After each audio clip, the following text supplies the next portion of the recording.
It's your open source advocate, and I'm back with another video, and this week we're going to talk about updating OpenWRT. Now, I run a router that runs OpenWRT as my main router and firewall, and then I run 3 separate access points around my house that have both Wi-Fi and wired access. I've set this up with VLANs to separate different things across my network. I've got a lot of configuration that I've done to these systems. Now, probably not as much as a lot of people, but a pretty decent sized network, and my house is just long, so it makes it hard for Wi-Fi to cover everywhere. That's why I have so many access points. One of the things you come across whenever we're talking about WRT is, how do I upgrade my WRT?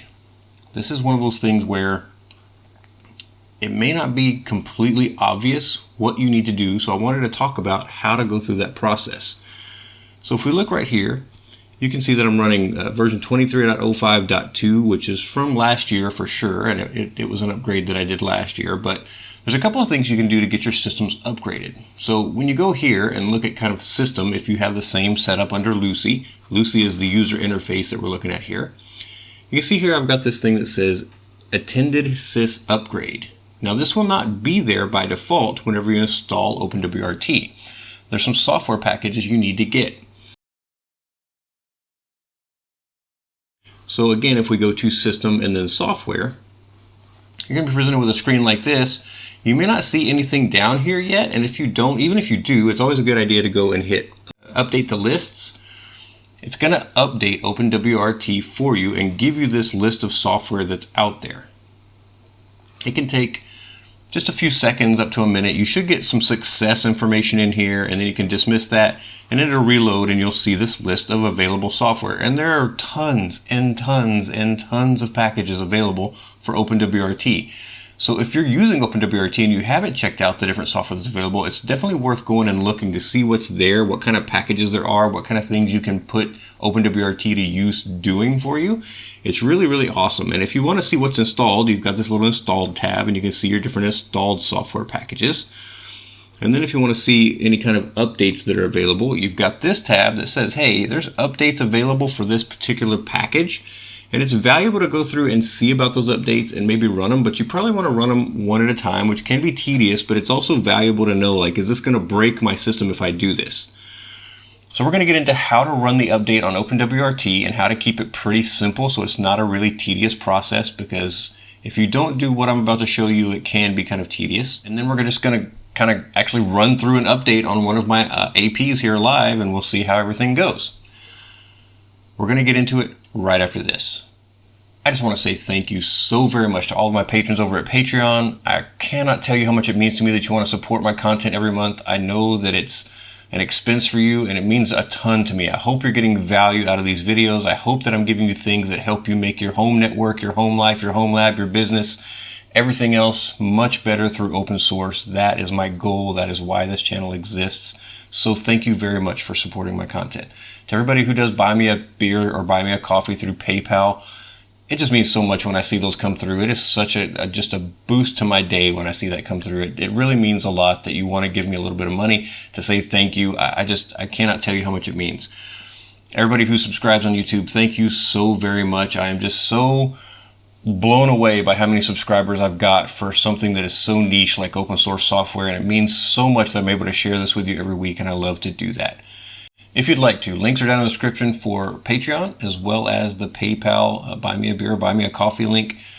I truly appreciate anything you can offer. It makes it easier for me to continue this channel, and it helps support open source because I put that money back into the open source community. Thank you again. Now let's get started. I'm going to zoom this up just a little bit to make it easier for you guys to see on your mobile devices. I know that that's sometimes hard, and if you're low vision like me, hopefully this helps you as well. But we're going to go up here to the system menu, and we're going to come down here to this section that says Backup Flash Firmware.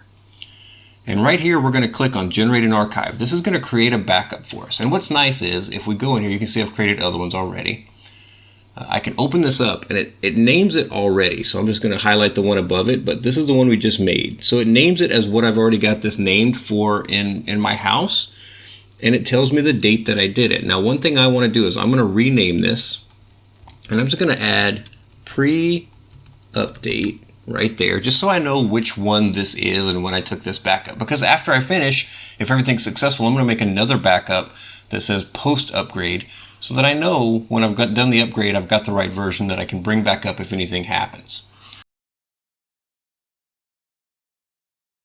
So we've generated our backup. That's awesome. Now there's different ways to run upgrades. So you can go and download the newest version for your hardware from OpenWRT, flash a new firmware image. So maybe you want to actually flash a new firmware image. So this one is, I've taken a backup and I'm going to re-upload that backup to get back to where I was. This one is go grab the image from the site and update it. So if you do this one, this is going to kind of reset your system to whatever the newest firmware image is you put on it. This one's going to bring back restore a backup that you've taken. So this is an important one to know about as well. What I want to do though is upgrade my firmware without having to go and reset up everything, without having to reconfigure everything. And that's where this option here comes in that says attended sys upgrade. Now, if you don't see this in your Lucy list, you may not have these packages installed yet. And there's two packages that we need. That brings us back to our software page. So make sure you go to your software page, click on Update Lists. That's going to give you the updated list of available packages for your OpenWRT. When you get there, it's really easy to go in here and type this in. We're going to type in attended, ATTENDED. And if you'll look right here, there's this first package. It's called Attended Sys Upgrade, and it's the common, okay? Over here, you'll see it says install, like this one. In my case, it says installed because I've already installed it. You'll want that package. Go and install that package. It shouldn't take very long. It's a small 1.4 kilobyte package, but get it installed and then hit dismiss. There will be a little pop-up that says it should be successful on install. Hit dismiss. And then you're going to want to go down here and you're going to see this other package called Lucy-app-attended sys upgrade. You also want to install that one. And here you can see I've got that one installed as well. Do the same thing, click on install, wait for the little pop-up, make sure it says successful, and then hit dismiss. These should both now be installed. You'll want to go and just hit refresh. All that does is refresh the user interface to show the newest updates available. And what you're going to see is in this system menu, you should now have this option that says attended sys upgrade. Once you've got that, you're going to click on it. Make sure you've made your backup. Don't forget to make your backup first. Once you're here, you're going to see this thing that says, here's the version you're currently running, and here's this button. So we're going to say, search for a firmware update. Now, I've already built this yesterday. Yours will go through a little build process. Be patient. It takes a couple of minutes for it to build the version for your hardware.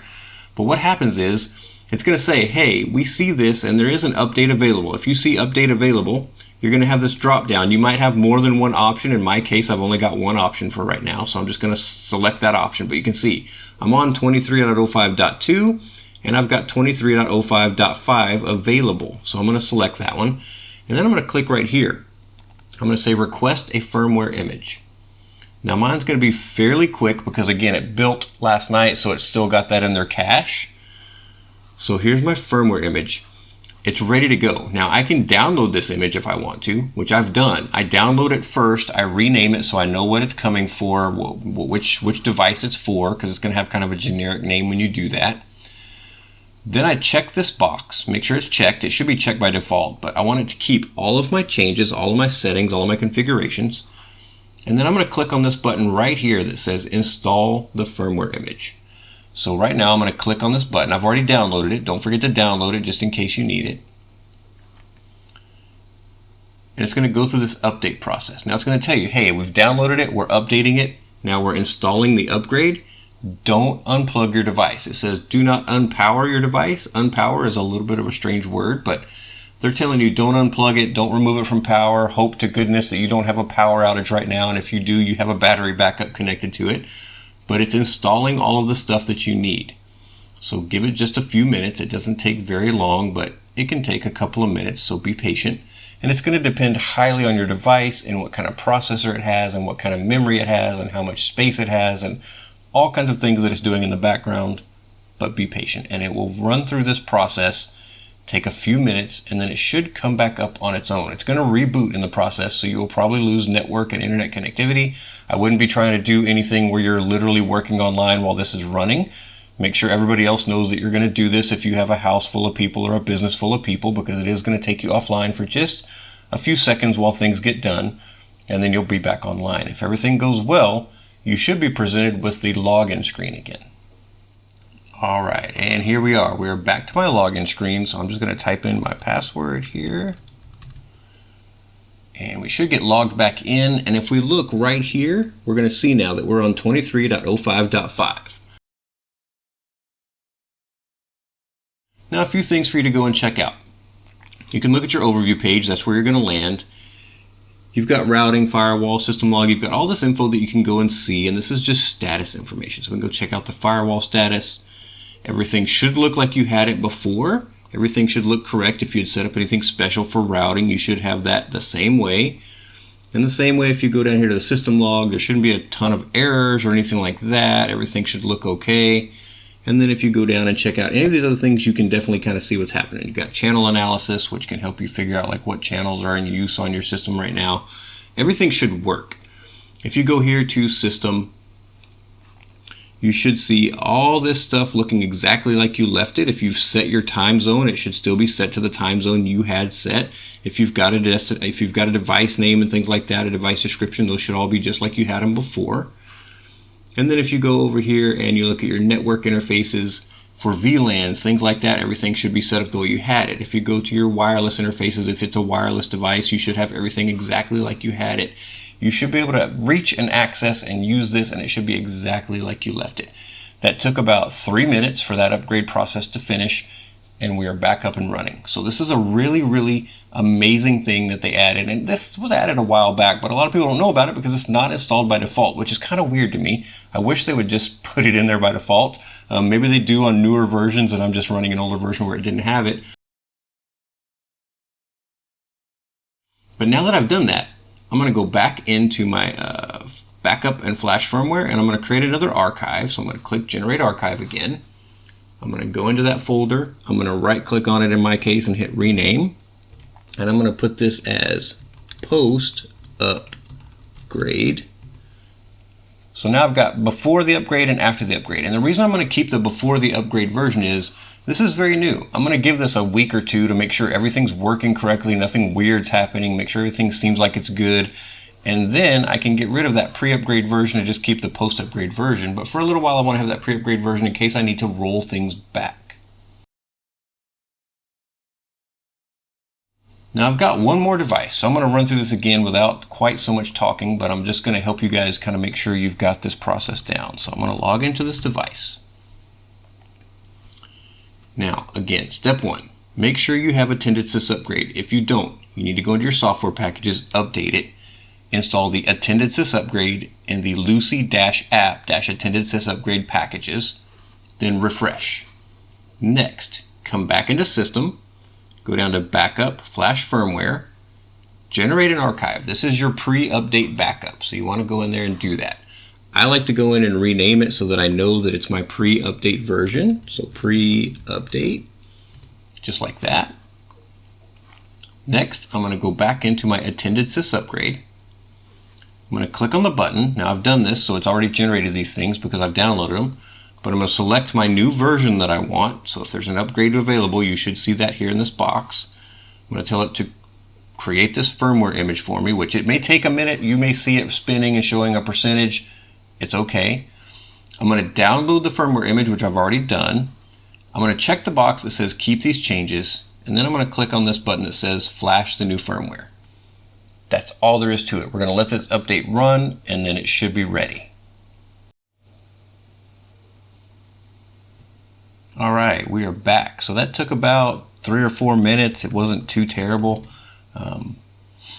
Really not bad, but I have now upgraded my entire network. It took a total of probably 20 minutes, and that's including waiting for each device to update. Now you can update these devices in parallel as long as you can reach them through your network. It just depends on how you're connecting to your network. If I had been updating this device while I was trying to do the other ones, I would have lost connectivity because this is my Wi-Fi hotspot that I'm connected to here in my office. But everything you can run in parallel if you're connected through a wire and you're not trying to update something that's giving you connectivity to the rest of the network.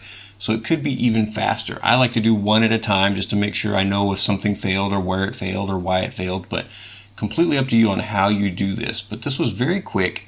It's a really great tool. I do wish it was installed by default whenever you get OpenWRT, but it's not hard to go get those packages and install them.